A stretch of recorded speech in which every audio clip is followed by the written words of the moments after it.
High বন্ধুরা, আমি দেবব্রতী। আজ আমি তোমাদের নিয়ে যাব বাবা বড় কাছারির জাগ্রত মন্দিরে। মন্দিরটি অবস্থিত পশ্চিমবঙ্গের দক্ষিণ ২৪ পরগনা জেলার বিষ্ণুপুর থানার বাগড়াহাটের নিকটবর্তী ঝিকুরবেড়িয়া গ্রামে অবস্থিত। পরমেশ্বর শিব এখানে পূজিত হন। বর্তমানে এই মন্দিরটি স্থানীয় মানুষের গ্রামীণ জীবনচর্চায় এক বিশেষ স্থান অধিকার করে নিয়েছে। আমরা বাবা বড় কাছারির মন্দিরের অনেক কাছাকাছি চলে এসেছি। বাবা বড় কাছারির এই জাগ্রত মন্দিরে বহু দূর দূরান্ত থেকে বহু মানুষ আসে পূজা দিতে। আর এখানে প্রচুর দোকান আছে, যে সমস্ত দোকানে জিনিসপত্রের দাম খুবই সাধ্যের মধ্যে। এখানে এসে তোমরা পূজা দেওয়ার পর তোমরা খাওয়া দাওয়া করে বিভিন্ন জিনিসপত্র দেখে দাম দর করে কিন্তু কেনাকাটা করতে পারবে, তার সুবন্দোবস্ত রয়েছে। আর বন্ধুরা, এখানে প্রত্যেকটা দোকানের পাশেই গাড়ি পার্কিংয়ের ব্যবস্থা রয়েছে। আর তোমাদের গাড়ি পার্কিং করতে কোনো আশা করছি সমস্যা হবে না। আর দোকান থেকে তোমাদেরকে পুজোর যাবতীয় ফুল বাতাসা সমস্ত কিছুই কিনতে হবে। কিনলে তবে কিন্তু তোমাদের গাড়ি পার্কিংয়ের কোনো চার্জ নেওয়া হবে না। ঠিক আছে? তোমাদের মোট কথা ওই দোকান থেকে পুজোর যাবতীয় কিছু কিনতে হবে। আর দেখতে পাচ্ছ আমার পাশে আমার পেশা আছে, আমার ফ্যামিলির সমস্ত মানুষ আছে। আমরা সবাই মিলে এসেছি আমার ভাইঝির পূজা দেওয়ার জন্য। এখানে মানুষজন বিশেষত আসে ছোট বাচ্চাদের যখন 6 মাস বয়স পূরণ হয়, তখনই মাতা পিতা পরিবারের সমস্ত মানুষজনকে নিয়ে পূজা দিতে আসে। নিজেদের সামর্থ্য মতো পুজো দেয়। কারোর পুত্র সন্তান লাভ হলে গোপাল ঠাকুর দেওয়া হয়, আর কন্যা সন্তান লাভ হলে এখানে ছোট্ট লক্ষ্মী ঠাকুর দিয়ে পূজা দেওয়া হয়।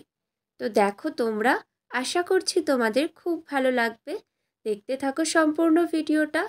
আর বহু মাতা পিতা যাদের অনেক বছর বিয়ে হয়েছে, তাদের সন্তান লাভ হচ্ছে না, তারা এখানে মানসিক করে যায়। আর তাদের সেই মানত পূরণ হওয়ার পর তারা কিন্তু বাবার কাছে পুজো দেয়, গণ্ডি কাটে। এখানে বিশেষত বাচ্চাদের পূজা দেওয়ার জন্যই বিখ্যাত। তো দেখো, এই ঘাট অতি পবিত্র ঘাট। এখানে যারা পূজা দিতে আসে বেশিরভাগ মানুষই এই ঘাটে স্নান করে বাবার কাছে পূজা দেয়, আবার অনেকে গণ্ডি কাটে। দেখতেই পাচ্ছ আমার পরিবারের সমস্ত মানুষজন, আমার মা, আমার কাকি, মামা, দিদি সবাই দাঁড়িয়ে আছে। আর এই দেখো, আমি এখানটা দাঁড়িয়ে আছি। বাবা বড় কাছারির মন্দির কিন্তু খুবই জাগ্রত। যে সমস্ত মাতা পিতার বাচ্চা সন্তান লাভ হয় না, তারা এখানে বিশেষ করে মানসিক করে। শুধু তাই নয়, মানুষজন যখন আসে যাবতীয় কিছুর জন্য কিন্তু অনেকে মানসিক করে, চাকরি বাকরি হচ্ছে না, সংসারে অশান্তি, সমস্ত মনের ইচ্ছেগুলো এই চিরকুটের মাধ্যমে লিখে এখানে বেঁধে দেওয়া হয়। লিখে কাগজে এখানে বেঁধে দেওয়া হয়। এটা মনে করা হয় যে এখানে বেঁধে দেওয়ার পর বাবা সবার মনের ইচ্ছে পূরণ করে, সত্যি ইচ্ছে পূরণ করে থাকে। সেই জন্যই তো বহু দূর থেকে এত মানুষ বাবার কাছে আসে, পূজা দেয়। তো দেখতেই পাচ্ছ, শনিবার মঙ্গলবার এখানে বিশেষত প্রচণ্ড ভিড় হয়, পা গলানো যায় না। রীতিমতো মন্দিরে প্রবেশ করাটাও প্রচণ্ড কঠিন হয়ে দাঁড়ায়। আর আমরা গিয়েছিলাম যেদিনকে, সেদিনকে ভিড়টা অনেকটা কম ছিল, অনেকটা। সেই জন্য তোমরা দেখতেই পাচ্ছ অনেকটাই ফাঁকা ফাঁকা। দেখো, তোমাদেরকে যতটা সম্ভব তুলে ধরবার চেষ্টা করছি। তোমরা অন্তত একবার আসো, আশা করছি ভাল লাগবে। যতটা সম্ভব দেখো আমি তুলে ধরছি। আর দেখো, একটাই অশ্বত্থ গাছ আছে। মহাদেবকে এখানে পুজো দেওয়া হয়। দেখো বন্ধুরা, তোমাদের কেমন লাগছে অবশ্যই কিন্তু তোমরা কমেন্ট করে জানাবে। আর এখানে পূজা দেওয়ার পর খাওয়া দাওয়ারও ভালো ব্যবস্থা আছে। এখানে কচুরি থেকে শুরু করে, পরোটা থেকে শুরু করে, ভাত থেকে সমস্ত নিরামিষ তরকারি সমস্ত কিছুই তোমরা সুলভ মূল্যে পেয়ে যাবে। আর খাবারের টেস্টও খুব সুন্দর। যারা একবারও আসোনি, একবার তোমরা আসো, এসে ঘুরে যাও। কথা দিচ্ছি তোমাদের মন ছুঁয়ে যাবে। আর আমি দেখো কপালে মহাকাল তিলক পরেছি, পাশে আমার মা আছে, দিদিরা আছে, সবাই আছে। তো আমাদের মোটামুটি পূজা দেওয়া হয়ে গেছে, আমরা এবার বসে আছি। দেখো, এই যে আমি, আর এই যে আমার মিষ্টি দিদি ভাই, দেখছো তো আমার দিদিকে? আর এদিকে আমার পিসি, ওদিকে একটা জেঠিমা রয়েছে, কাকিমা রয়েছে, সবাই আছে। আর আমি এই কেনাকাটা করতে এলাম। আর এই হচ্ছে এক সমস্যা, আমি যখন কিছু কিনতে আসি ঠিক করতেই পারি না যে কোনটা নেব কোনটা নেব না। এই ভাবতে ভাবতে আমার এক যুগ পার হয়ে যায়। তো আমার সাথে কেউ যদি আসে তারাও অনেক সময় একটু বিরক্ত বোধ হয়।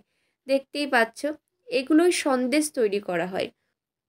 দেখতেই পাচ্ছ, এগুলো আগেকার দিনে খুব দেখতে পাওয়া যেত। আমার ঠাকুমা যখন গয়াতে, পুরীতে যেত তখন এগুলো নিয়ে আসতো। অনেক বছর পর চোখে দেখলাম, তাই ভাবলাম যে আমি কটা কিনে নিই। আমাদের বাড়িতে মাঝে মাঝে তো নারকেলের বিভিন্ন সন্দেশ অনেক কিছু বানানো হয়, তো কিনে নিয়ে যাই। কিনে নিয়ে গেলে ঠাকুমা, মা সবাই খুশি হবে দেখলে। দেখো, কত দোকান, বাচ্চাদের খেলনার দোকান, দেখতে পাচ্ছ তোমরা।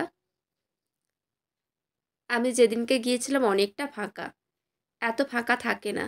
আর দেখো কত জুয়েলারি, এখানে তোমরা বিভিন্ন জুয়েলারিও পেয়ে যাবে। আমি তো অনেক কিছু কিনে ফেললাম, তো দেখতেই পাচ্ছ। আর আমার মেজদি ভাই আমার ভিডিও বানিয়ে দিচ্ছে। আর সত্যি কথা বলতে কি, আমি সবসময় একা একাই ভিডিও বানাই, কেউ থাকে না হেল্প করবার। তো আজকে দিদিকে পেয়েছি, তাই দিদিকে বললাম যে একটু ধরে দে, তো আমি একটু ভিডিও করি। তো বলো তোমাদের কেমন লাগছে, তোমরা কমেন্ট করে জানাও। আর কারা কারা বড় কাছারিতে গিয়েছো অবশ্যই কিন্তু তোমরা জানাবে। আর চ্যানেলে নতুন হলে সাবস্ক্রাইব করে পাশে থেকো। আমি অলওয়েজ তোমাদের পাশে আছি, তোমাদের বন্ধু হয়ে। আর দেখো, আমার কেনাকাটা এখনও শেষ হয়নি, কি কিনবো আমি সত্যি বুঝতে পারি না, বুঝে উঠতে পারি না। তো এই দেখতে দেখতে আমার সময় পার হয়ে যায়। আর আমার সাথে মা থাকলে মা তো ভীষণ রেগে যায়। দেখো, কেনাকাটি করছি, এখন এবার আমি ব্যাগ দেখছি। তো বন্ধুরা, সবাই ভালো থেকো, সাবধানে থেকো, সুস্থ থেকো। তোমাদের সাথে কিন্তু আবার দেখা হবে। জয় বাবা বড় কাছারির জয়। বাবা তুমি সবাইকে ভালো রেখো, সবাইকে সুস্থ রেখো। আমাদের বড় কাছারিতে পূজা দেওয়া, ঘোরাঘুরি, খাওয়া দাওয়া, কেনাকাটি সমস্ত কিছু কমপ্লিট। এইবার আমরা যাচ্ছি বাড়ির দিকে। তো বন্ধুরা চলো, tata bye and take care. দেখো, বাড়ির কাছে চলে এসেছি, এবার বাড়িতে ঢুকছি। আবার দেখা হবে, সবাই ভালো থেকো, সুস্থ থেকো, চলো টাটা।